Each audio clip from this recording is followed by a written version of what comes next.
Dans cette vidéo 3D Studio Max, nous allons voir quelques notions de scaling. D'abord, nous allons commencer par quelque chose de très important, le point de pivot. Donc un point de pivot, qu'est-ce que c'est? Donc un point de pivot, c'est un élément qui est présent sur n'importe quel objet d'une scène 3D. Donc le point de pivot, on le voit par exemple ici là, en appuyant sur la touche W, E ou R. Donc le point de pivot, c'est un élément qui nous permet donc, de localiser quelque part le point d'intérêt d'un objet afin d'y opérer plusieurs transformations. Par exemple, un déplacement, une rotation ou un scale. Donc on s'aperçoit que le point de pivot permet plusieurs choses. Déjà de localiser le point d'intérêt, donc de se localiser lui-même, ainsi que d'afficher les manipulateurs de transformation afin d'opérer des opérations de transformation sur l'objet lui-même. Donc un point de pivot, il n'y en a qu'un seul. Il n'y en a pas moins, il n'y en a pas plus. 1. Donc le point de pivot sert à tout ça. Le point de pivot sert également à localiser dans l'univers, en mode world, un objet dans une scène. Par exemple, si je déplace l'objet, je peux voir ses coordonnées dans le monde.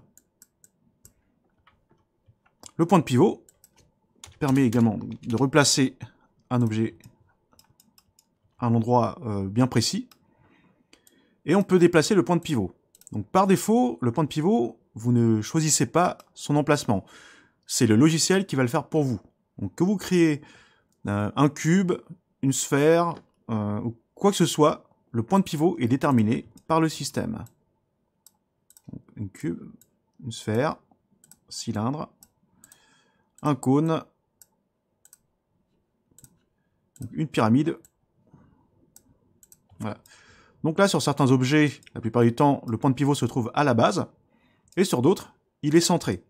Donc, par exemple, sur la sphère, on voit que le point de pivot est au centre de l'objet. Donc le point de pivot permet donc, de faire des opérations, comme je disais, sur un objet. Par exemple, ce qu'on peut faire là, c'est une rotation par rapport à la base. Mais si la rotation par rapport à la base ne convient pas, alors là, il faudra modifier l'emplacement du point de pivot en cliquant donc, sur l'objet déjà sur lui-même, puis l'onglet Hierarchy, on se met en mode pivot, puis on clique sur le bouton Affect Pivot Only. Une fois qu'on a fait ça, on voit que le manipulateur de transformation donc, possède en plus donc, 3 axes en fil de fer volumétriques.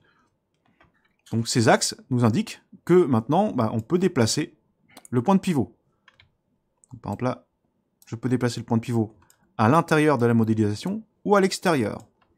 Une fois que le point de pivot est déplacé, donc là nous allons pouvoir réaliser des opérations par rapport à cette position.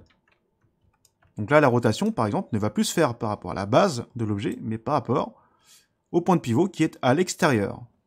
Donc ça peut être intéressant dans certains cas pour faire par exemple une porte qui s'ouvre ou pour faire un satellite qui gravite autour d'une planète, pour faire tout un tas de choses de ce type-là.